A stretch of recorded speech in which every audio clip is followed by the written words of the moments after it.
Hello friends, in this video I'm going to show you how you can enhance a blurry picture using a free AI tool.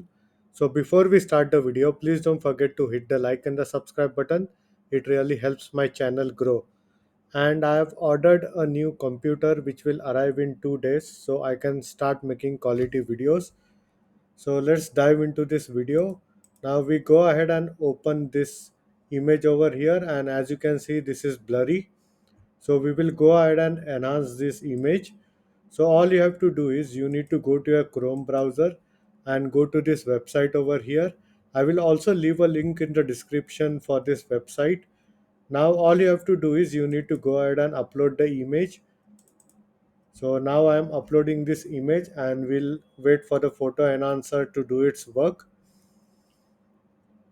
Now as you can see, this was the original image, and now this is the quality image generated by Cutout Pro. Now if you want to download a full HD, you will require credits. So if you sign up on this website, by default you will have 5 credits. If you have lot of work and if you want to keep enhancing images, then you need to purchase credits on this website. But for now we will go ahead and click on the free download, and as you can see it has already downloaded. I will open it, and this is the enhanced image. So this is how you can enhance blurry images using a AI tool. And in case if you still have any doubts and questions, please feel free to leave a comment. I would be more than happy to help you. Hope you like my video. Thank you for watching.